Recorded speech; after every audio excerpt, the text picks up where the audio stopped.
We've only just begun.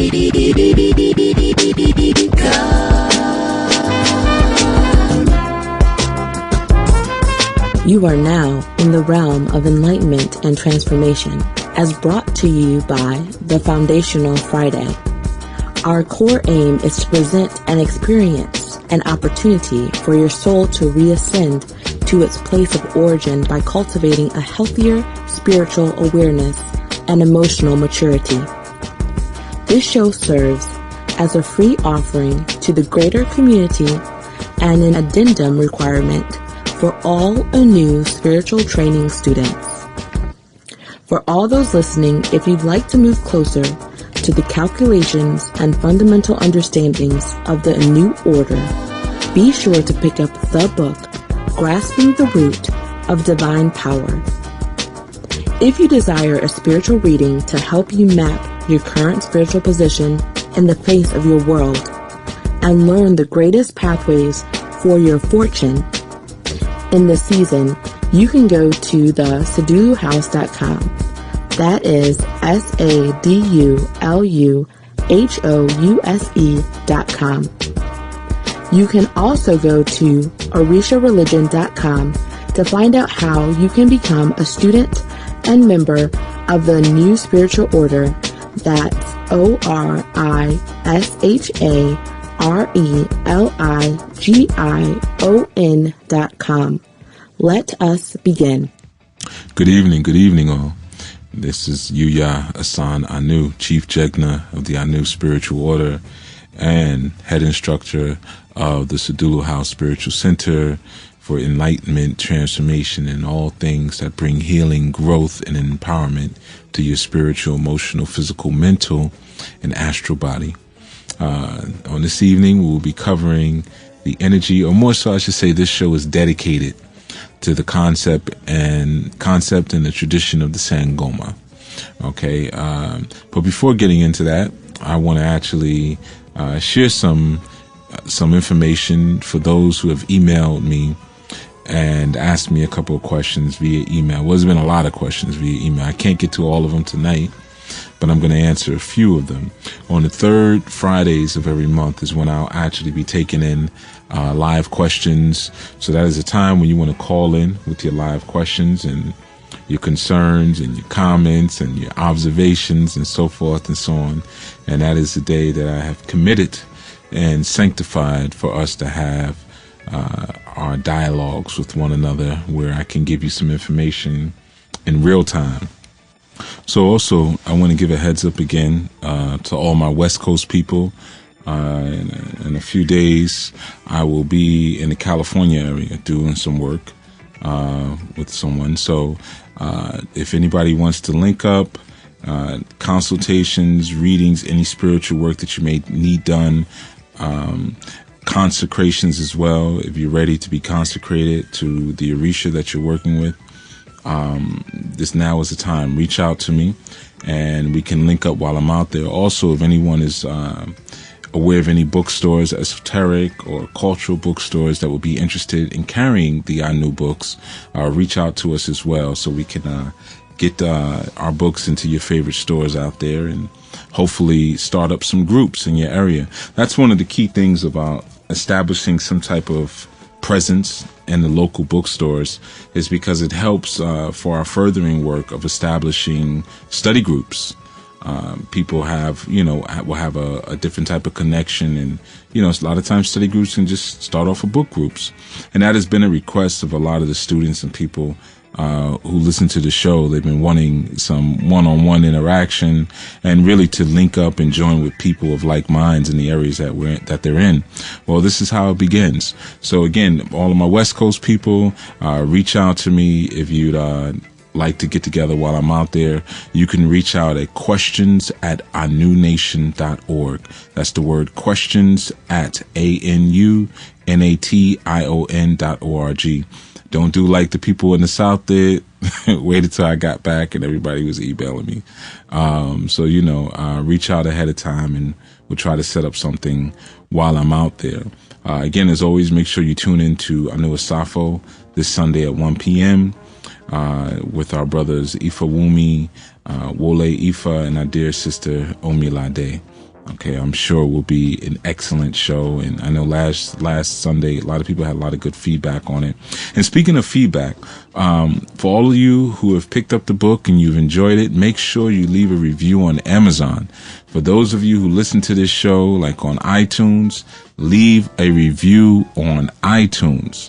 Okay, review the work and let people know what you think of. Even those who have gotten spiritual consultations, go to the Orisha Religion website or the Sadulu House website and leave comments. Leave comments on the site as to, if you enjoyed your reading and, what you got out of it and things like that. Because a lot of times you all reach out to me and let me know, it's been incredible. Thank you so much for the reading and things like that. And oftentimes people always comment on the affordability of the readings, how they really should be priced maybe about 3 or 4 times as much as they actually are. One of the ways that you can give back is by giving reviews. Support the ANU Nation, support the order and all the work that we're doing. Encourage your friends and family to pick up the books, buy them, for people as gifts. Kwanzaa's coming forth, but also what's really important, and it doesn't cost you anything, leave a review. Leave a review on the books. If you have a half an hour to send me a 3-page email asking me a bunch of questions that I answer for you, free of charge, then, take 5-10 minutes and leave a review on some of the work that we're doing. Make sure that you're following the shows. Sign up for the newsletter so you know when I'm traveling and when the specials are coming. Another important thing, we'll soon be setting up a dedicated line and email account for some of your customer service questions. So just be on the lookout for that. A lot of you have been sending me emails, and that is not the best way to do it. That is not even the right way to do it. If you're having troubles with your passwords on the Udemy site and things like that, you typically need to contact Udemy for that. But you can contact our customer service, and one of my student assistants will get back to you on that. They can move a lot quicker on the customer service issues. If you have any type of problems like that, I'm here for the spiritual, emotional, and counseling and consultation issues. Okay, so the emails get filtered and distributed based on the subject lines. All right, so when you send emails to me and they're for like passwords and things like that, it takes a very long time to respond because they're actually not filtered properly. Okay, so be on the lookout for that. We'll have a dedicated space for you to ask some of those questions, and if we need to, we'll direct you to the proper place to get the help that you need, if it's something that's not on our end. Okay, so again, I just want to share a little bit of housekeeping. Make sure if you're in the West Coast area, reach out, questions@anunation.org, and we can link up while we're out there, especially for those interested in starting in our new chapter on the West or wherever you're at. It's a good time where we can sit and speak about it. We have some other chapters being slowly formulated and built right now as we speak. So if you're in the Carolinas, the North Carolina area, or if you're in the New Orleans area right now, you need to reach out to us, questions@anunation.org. If you're interested in linking up with some people who are part of our new spiritual order and creating a space where I will also be visiting maybe monthly and giving some group classes as well. All right. So that's pretty much it in terms of our housekeeping. And I would like to get into first some of the questions that have been sent in via email before we cover this energy of the Sangoma. But this question comes from an Invincible. That's his name, Invincible. And it says, peace, Brother Yuya. I have a question. What is your take on the Sigils from the Palo school of thought? I am from the Bahamas. I was thinking the same way you do when I was first introduced to the Yoruba system. You have cleared up a lot of confusion. One love. Okay. Well, we're dealing with Sigils from Palo. We typically call those Pontas, or they're called Firmas. Okay, and those are, for those who are unfamiliar, a lot of times when you see any type of Palo ritual, or even when you see the Nganga, and the Nganga is that steel cauldron that you'll sometimes see in palo houses, or that you'll see paleros using for different ceremonies. And there's a series of symbols written on them. It almost sometimes looks like map symbols or compass symbols. And these are called firmas or pontas, very similar to our Vodun veves. Okay, and even very similar to other symbols that are used.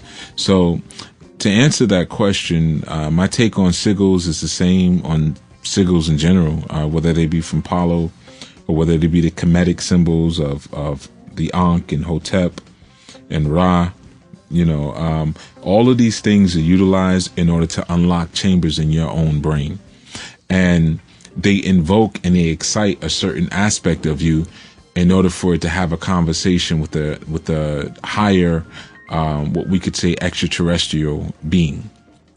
Okay, so what happens is that when you stare into these symbols, or you scry into them, or sigils as we call them as well, and sigils can be made many different ways. They're not just ancient cryptic symbols, but you can actually make your own sigils. You can make your own sigils with your own name, just by taking your name and removing the vowels and the double consonants and putting them together in a certain formation. Now, what happens is that your mind actually knows what it is. Like, for instance, let's say if your name was Matthew and you took out the A and you took out the E, so we're taking out the vowels, you would have MTTHW. Now, if you were reading that in a newspaper, magazine, or wherever, you would skip right through it knowing it said Matthew. You wouldn't even slow up and say, I wonder what word that is, because you already have a cognitive and visual recognition of that particular word. But when we're doing a sigil, we would also take out that double consonant, which would be that T, because Matthew is MATTHEW. So it would turn into MTHW. Okay. And whatever that sounds off as, let's say if you look at it MTHW and you say Matu, if that, let's say that's what it says to you, your brain knows that it's Matthew. Okay, but you can use that as a chant to keep your active consciousness from interfering with the work of your subconscious. Because what will happen is that if you keep saying Matthew, your brain's going to say, I wonder, the actor Matthew McConaughey, where's he from? In Matthew, that's a book in the Bible. So what happens is that your brain will start going all over the place, because it's going to use the fuel of that word to distract you from what you're trying to do. That's its job, to keep you distracted and to keep you earthbound.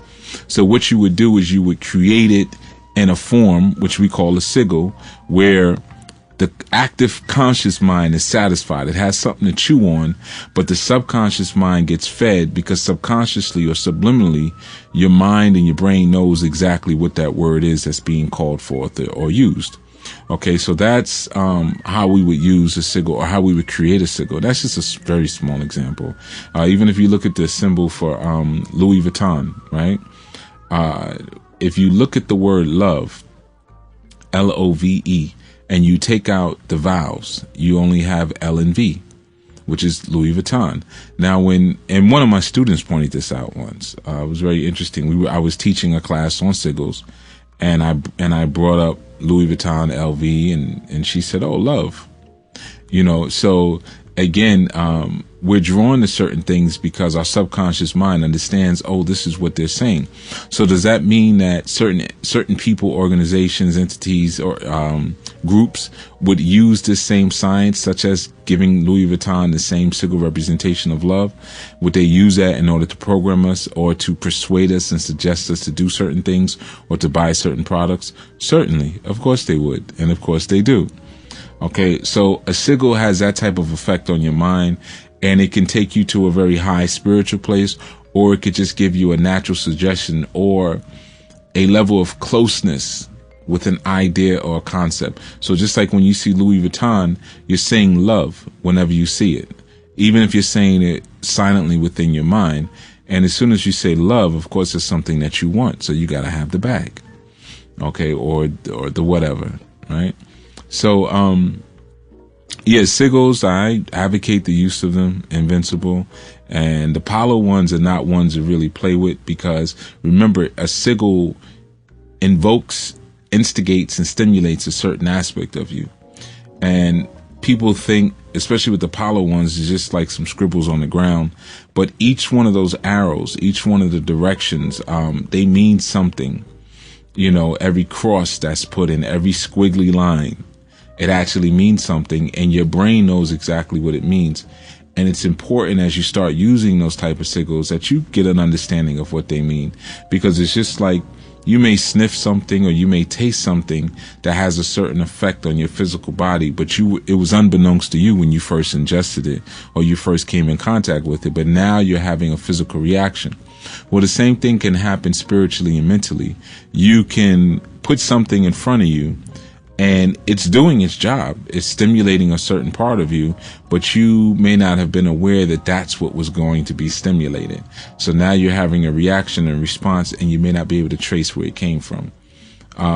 So I'm not advocating that you don't use sigils, but I would say start with something like an ankh, okay, before you start with the Apollo sigils, and use like an ankh and just study the various meanings of it. Obviously, we know when we look at it, it's the shape of a person.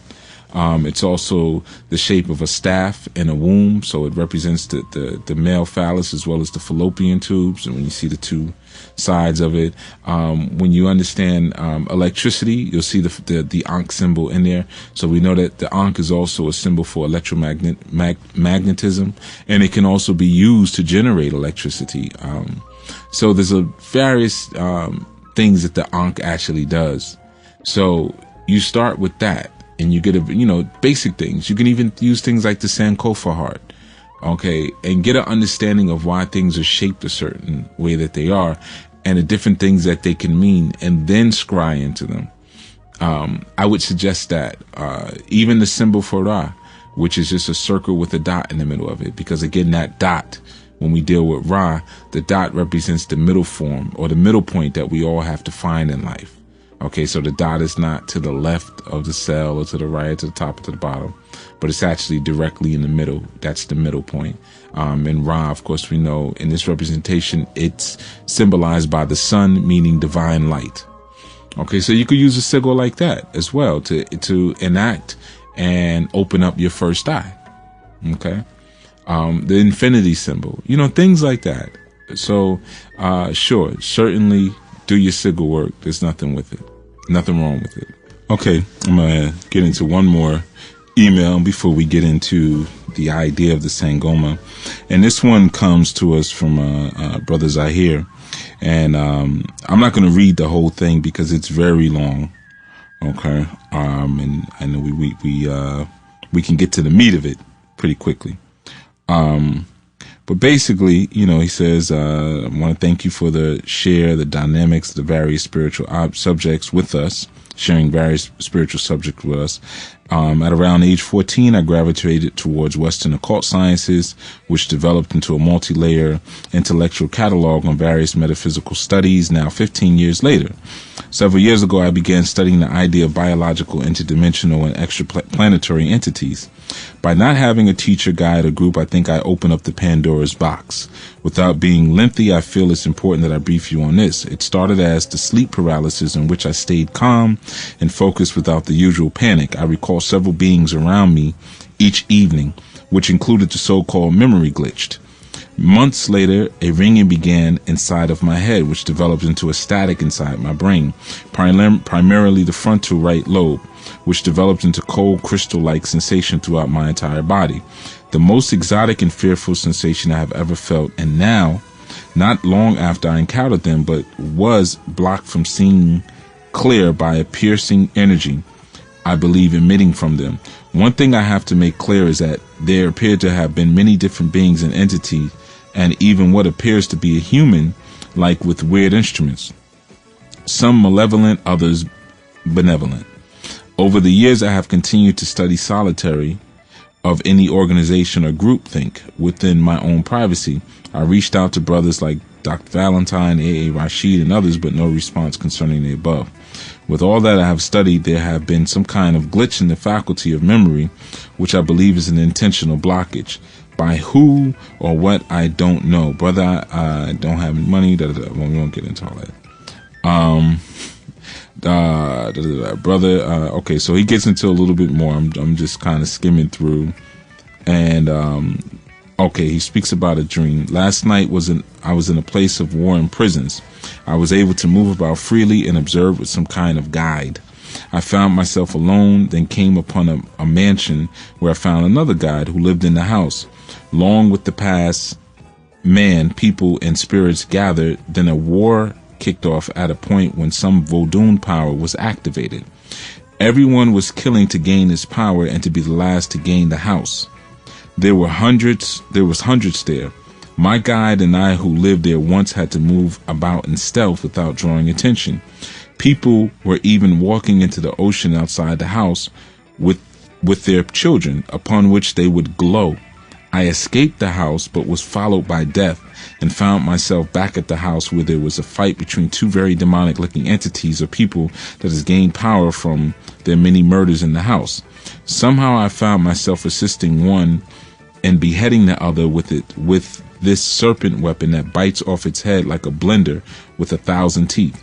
I had to find a narrow hallway to accomplish the take because the deity was too large in power and energy.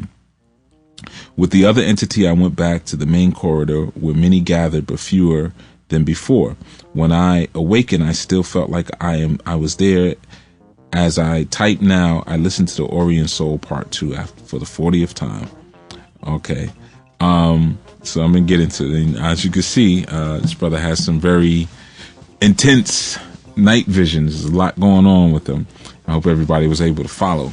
But I'm sharing this on the air too because lately I've been getting a lot of calls, questions, especially in people's readings about the intensity of their dreams or their night visions. So I want you to know you're not alone. Some people also have some far out stuff happening at night when they lay down. Okay, first off, brothers, I had to make this really quick. What's happening with you is that you're having beings who are actually fighting over you. That's the sensation you've been feeling. You said you've been studying about extraplanetary entities.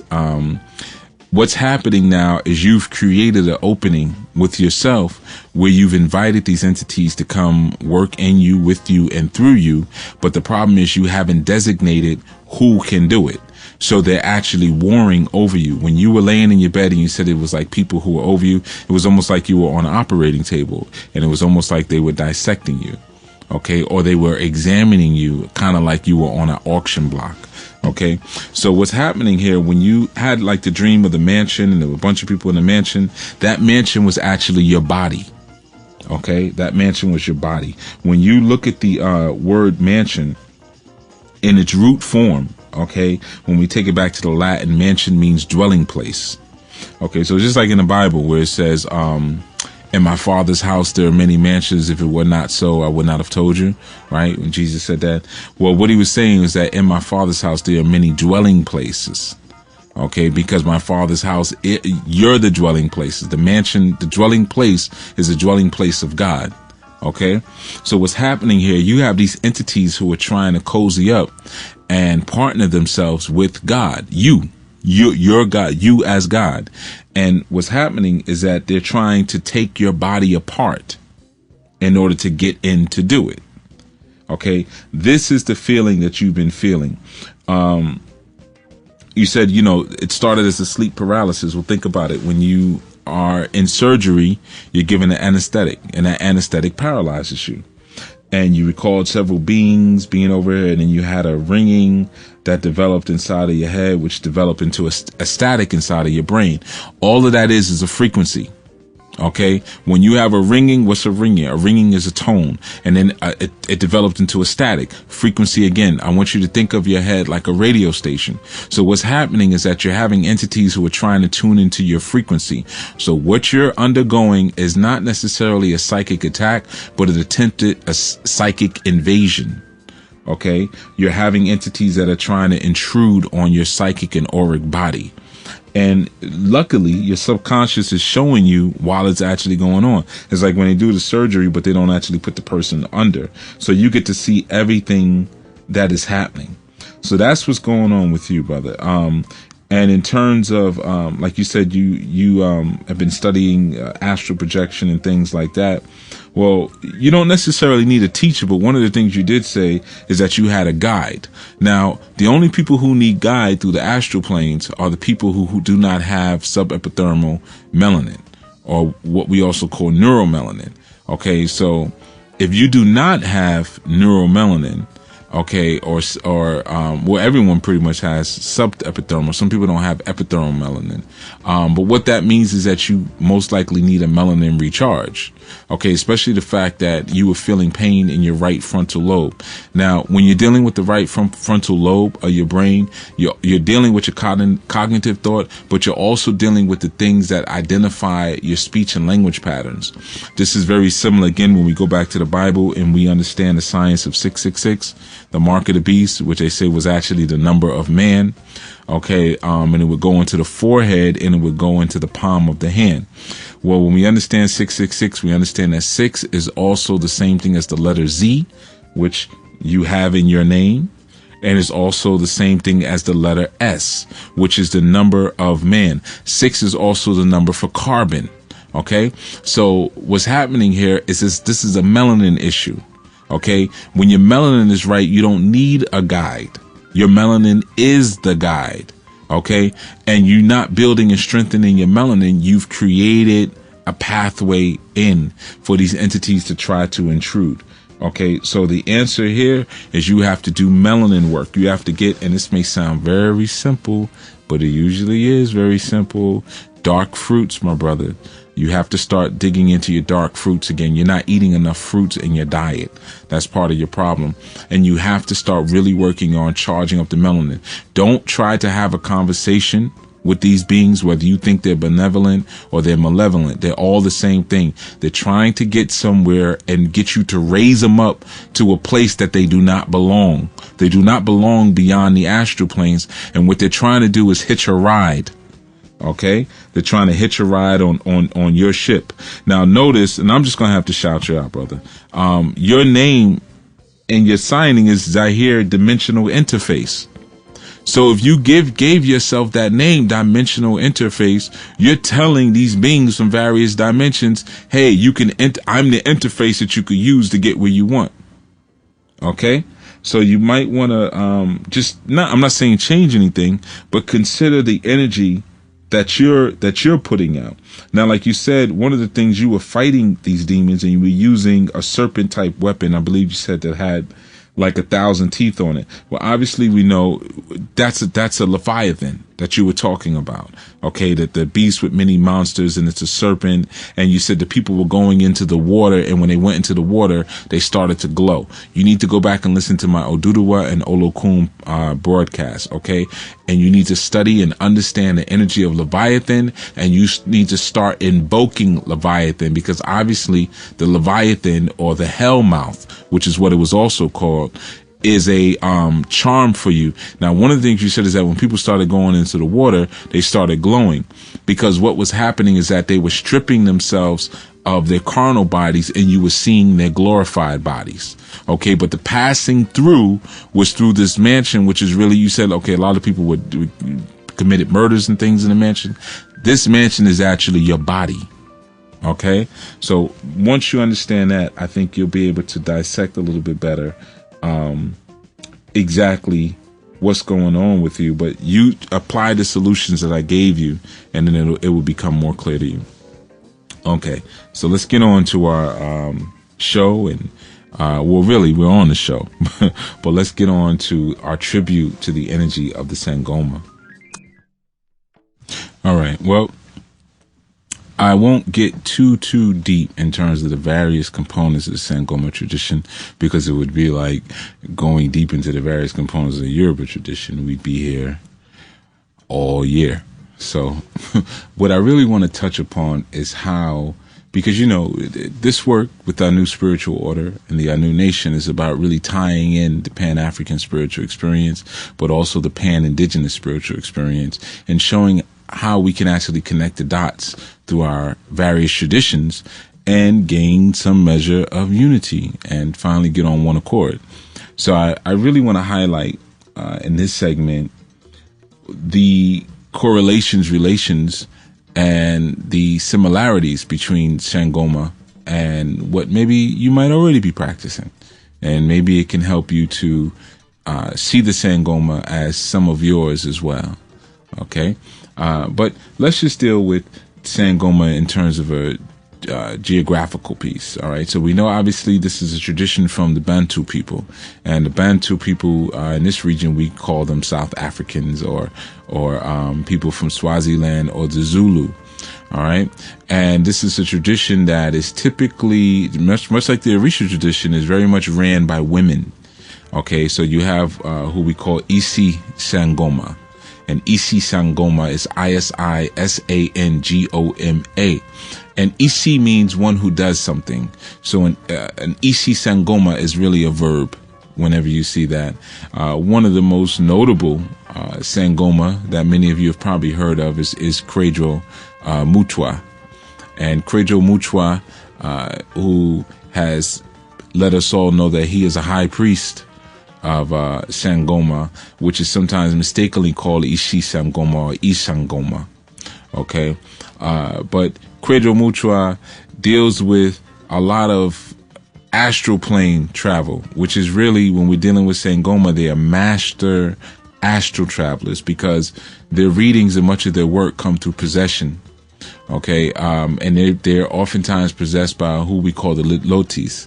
And the Litlotis are Egun, or ancestors as we know them, but not necessarily an Egun or ancestor that may exist in their own personal bloodline, but just an Egun or ancestor period that seeks to work with them, which is a key idea.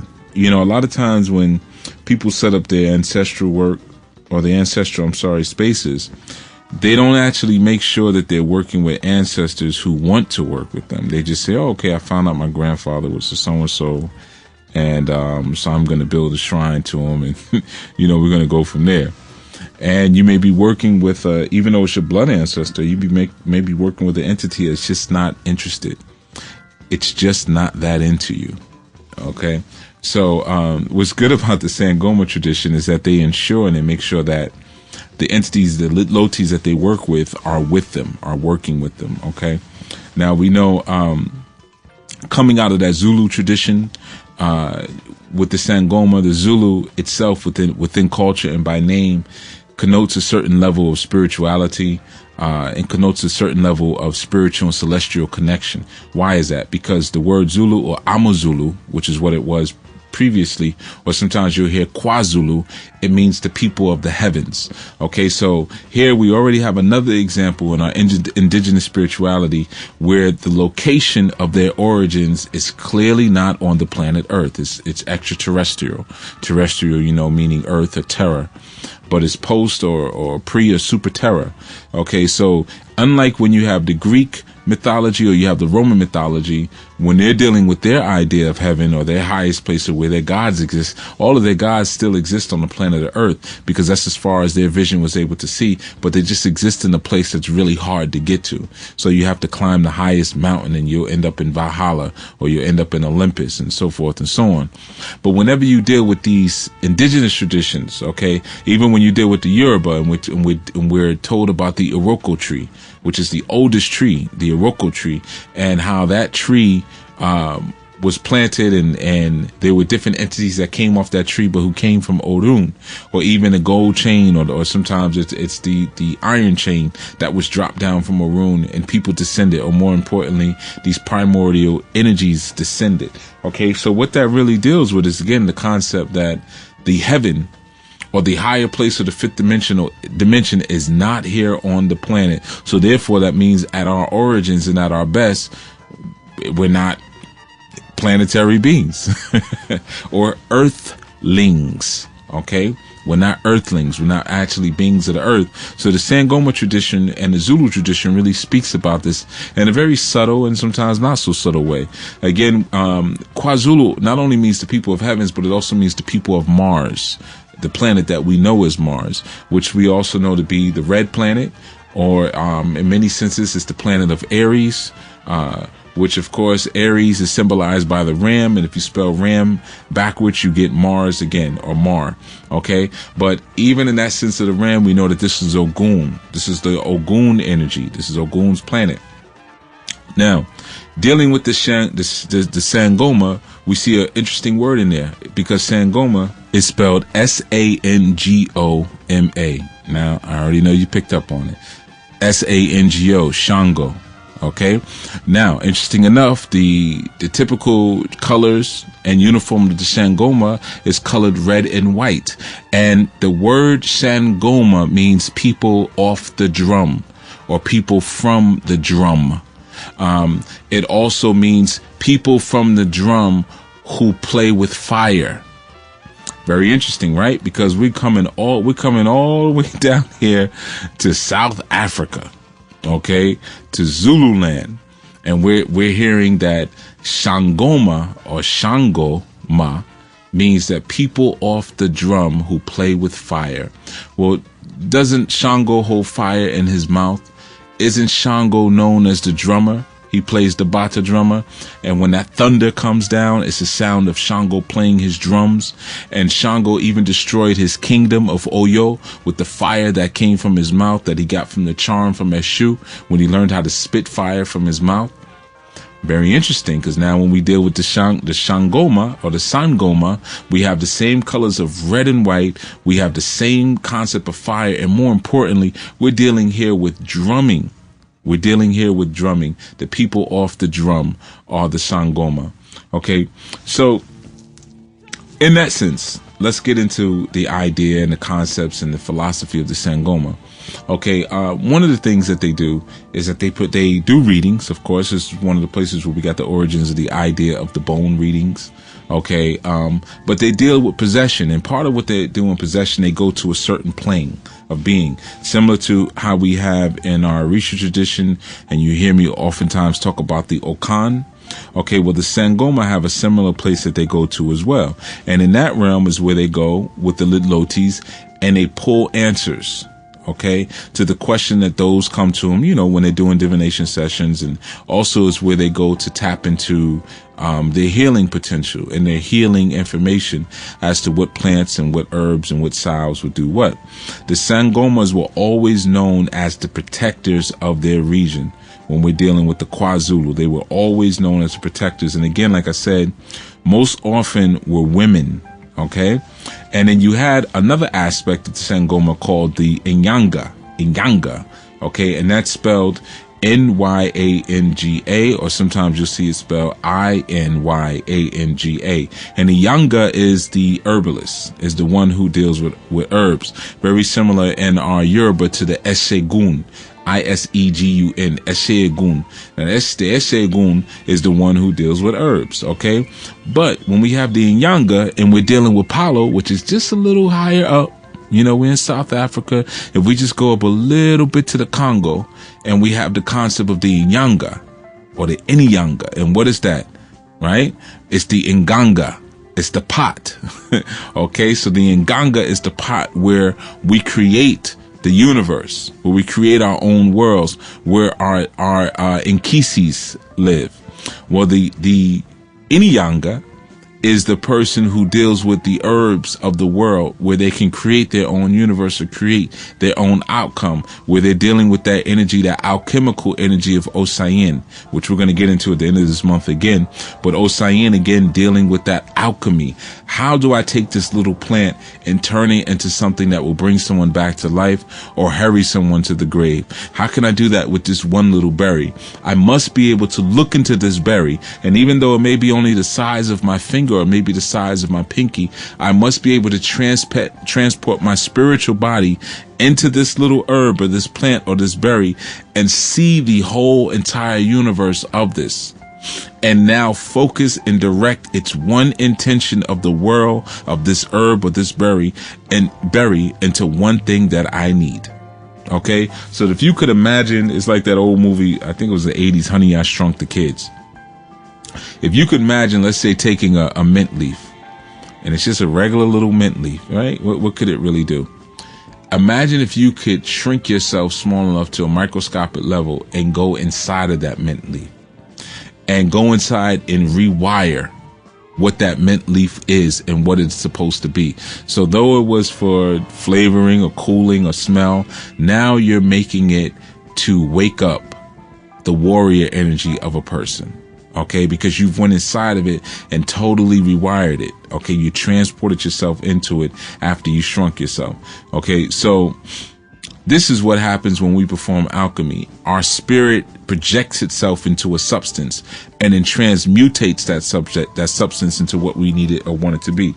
Very similar to the process of saying what we call grace or giving thanks for our food.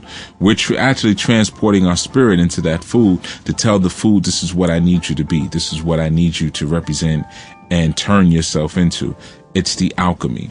Okay. And that's whenever you have concepts of fire, like I said, the Sangoma, that word means the people off the drum who deal with fire. Fire is a transmutation of something. Whenever fire touches something, it changes. Nothing can touch fire and not be changed. Even if it's something like steel or iron, it's still going to heat up. It's going to change on some level.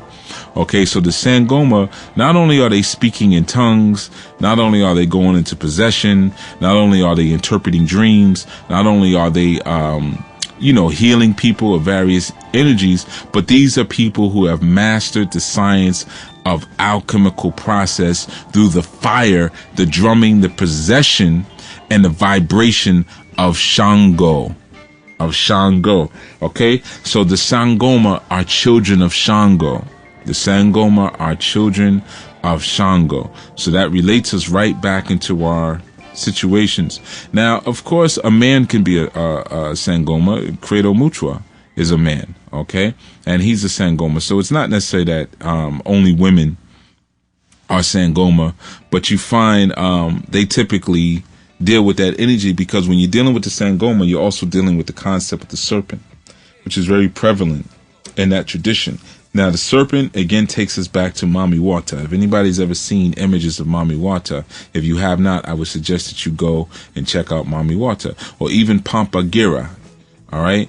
And these two images often are seen holding or playing with snakes, okay? Now, what is the holding or playing with the snake? Mami Wata usually has a snake wrapped around her. Okay, but the snake represents the Kundalini energy and the people who have the ability to raise it and lower it at will. Again, this is a person playing with fire. Where's that fire? That's the fire of Kundalini. When the snake goes to the top of your head and Shiva meets with Shakti. Okay, but it's the fire that's at the base of your spine. Now, interesting enough, you have the same concept of Kundalini and the Sangoma tradition, but it's called Upalini.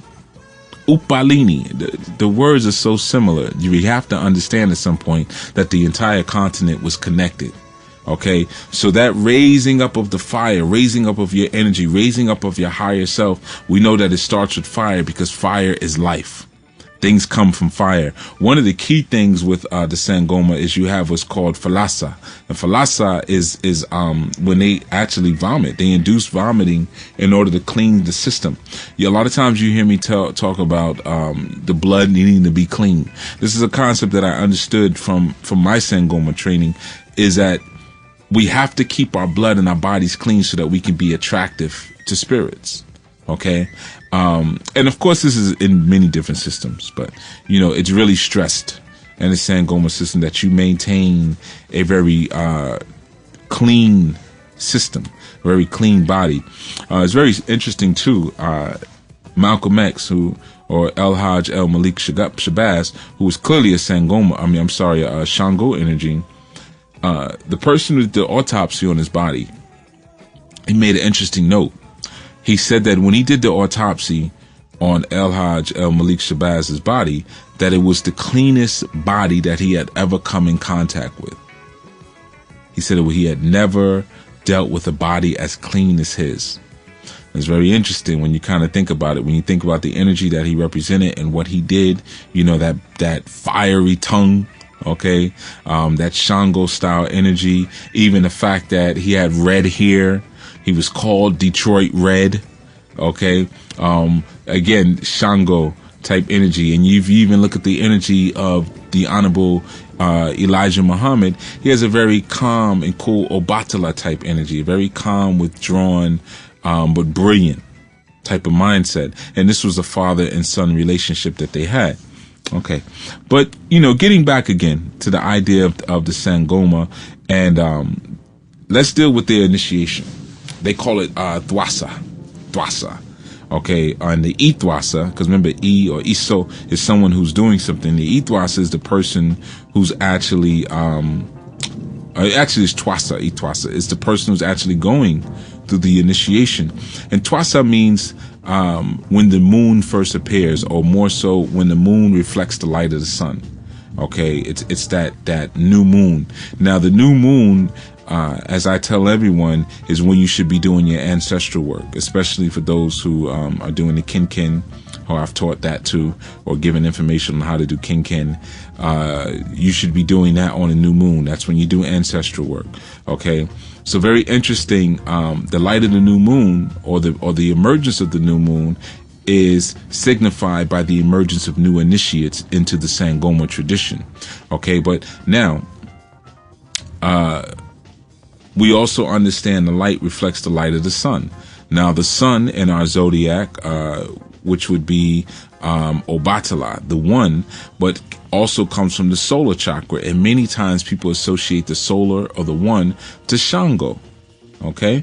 Even though he comes with the lightning and he comes with the fire, but he's also that confidence and that self-identity of, I'm the one. I know who I am. I'm the king.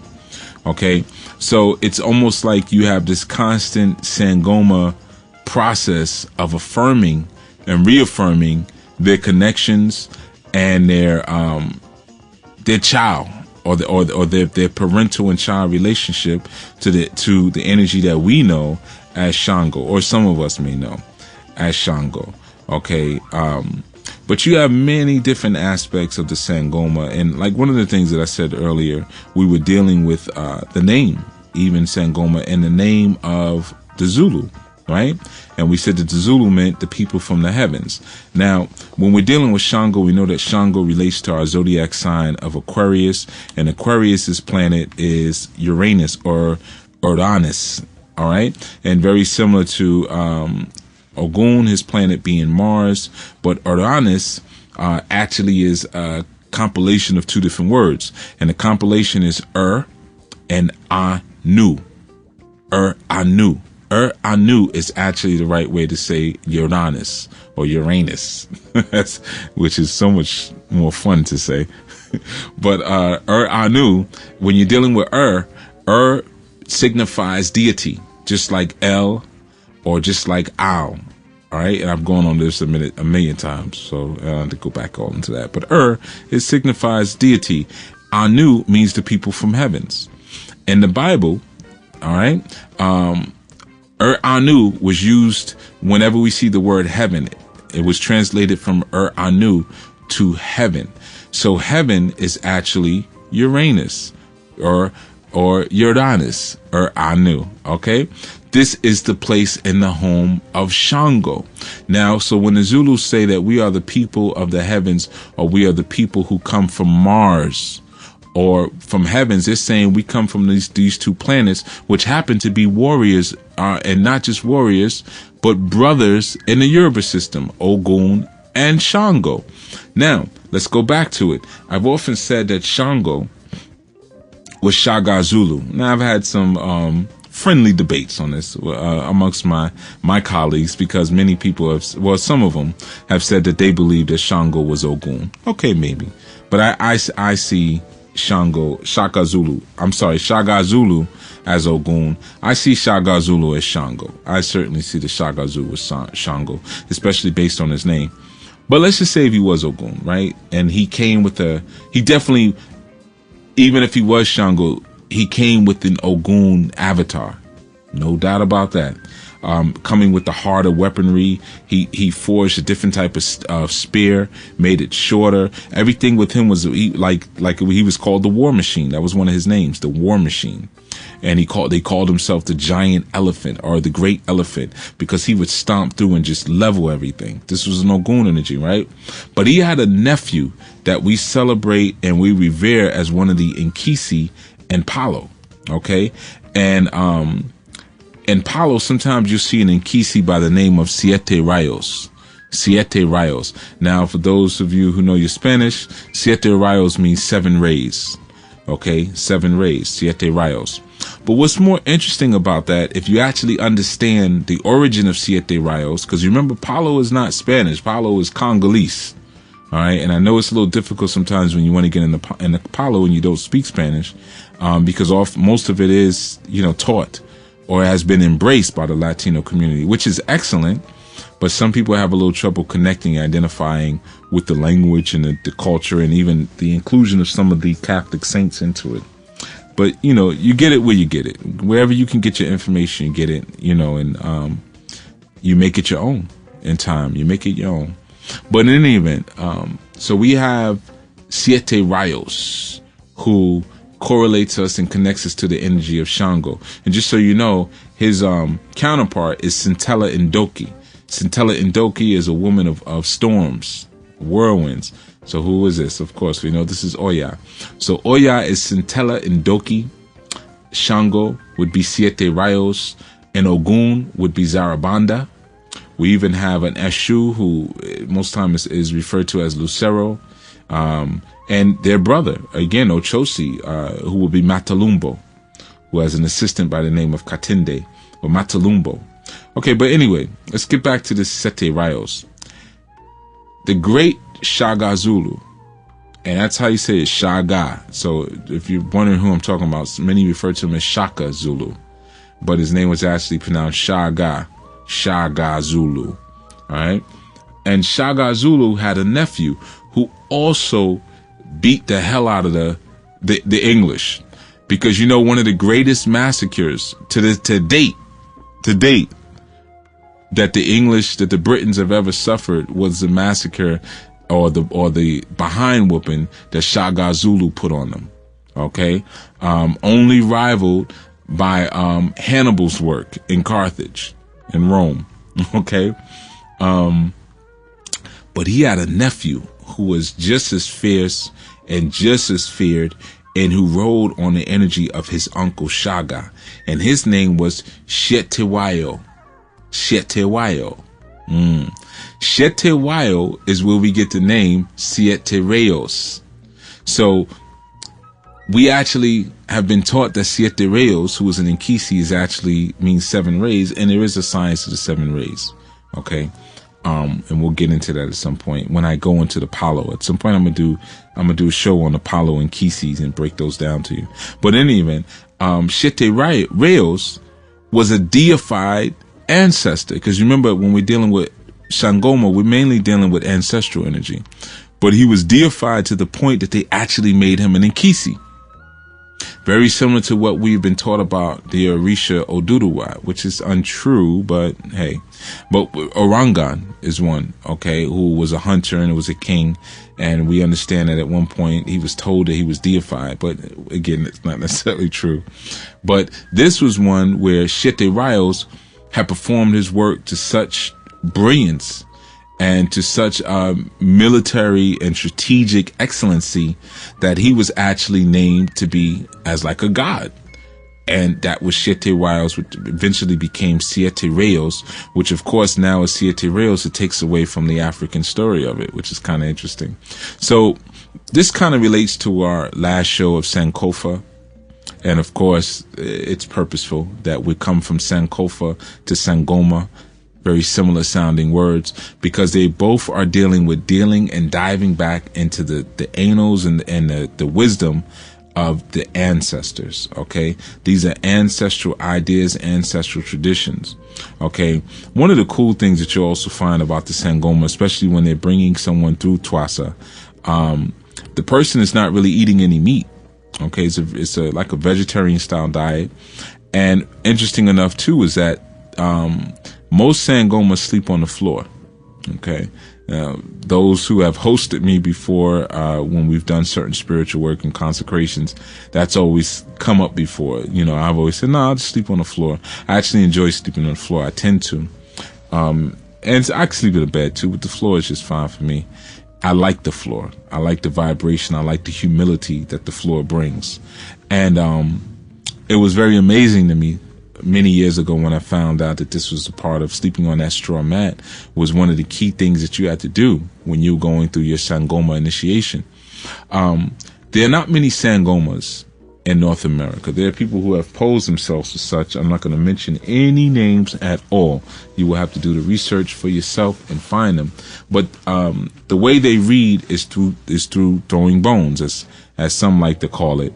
But there's a various tool set within their sets. In terms of the divination sets, you might have shells in there. Oftentimes you'll have animal bones, pieces of glass, shells, dominoes, coins, different animal parts, and even little pieces of cloth. But each one means something different. And the way it falls and the way it points speaks about a different aspect of a person's life. Sangoma readings are amazing. And if you ever get an opportunity to receive one, I definitely urge you to. At some point, maybe I will be offering Sangoma readings through our website. I won't be doing them, but I do have some colleagues who are Sangoma who could work with you and do those type of readings for you in time. But in any event, so that is our Sangoma connection to our energy of Shango. And it shows you here that how important the element of fire is. The element of fire as it raises us up, that fire that sits at the base of the spine, what they call the blue fire. And when it raises up, that snake that's dealt with, this is very similar to Brother Zaire's email that we just received when he was battling with the snake. Okay. That fire is a key element of many of our traditions. And of course, we know when we're dealing with Shango, we have Shango all throughout the Caribbean, the Shango Baptist, man, and all the volcanoes and things there where Shango keeps seeming to come up. Because of course, we know the Shango is a very popular Orisha, a very popular energy, and they all have appeared at different times in different places and have gotten different types of names. But if you really look deeply and you really look hard, you'll see they're talking about the same exact energy, the same exact thing. So the Sangoma are dealing with Shango, or the Shangoma. All right. So in true Zulu fashion, I will sign off. This has been a wonderful show, and I'm glad that I've been able to share this. That's why it's been wonderful for me, because I have a wonderful affinity or great respect and admiration for the Sangoma tradition and what Sangoma represents and Sangoma brings, and dealing with that ancestral energy, and more importantly, dealing with the science of the drum. And I've already broken that one down. Where there's a show, if you haven't listened to that one, where I talked about the drum and the difference between the conga and the djembe, and I think I even hit the bata drum in there a little bit. But if you haven't checked that out, check that out. But again, you see the correlations here. Sangoma itself means the people off the drum who play with fire. And this is who Shango is, the man who plays the drum, who spits fire from his mouth. So in any event, in Zulu fashion, Sang Banang Bangani Bam, which means I greet you, that's to the group. And we will speak again very soon. All right. Peace. We thank you for your listening support and urge you to become an active participating member of the ANU Order. Please be sure to follow our Ustream broadcast, which can be found at ustream.tv/channel/enlightenment and-transformation. That is ustream.tv/channel/enlightenment. Also, please be sure to sign up for the ANU newsletter, which can be found by going to anunation.org. That is ANUNATION.org. If you'd like to become a sponsor or an on-air guest, on this or any of our other broadcasts, please be sure to contact us at questions@anewnation.org. That is the word questions@anewnation.org. Thank you for your continued support, and be well.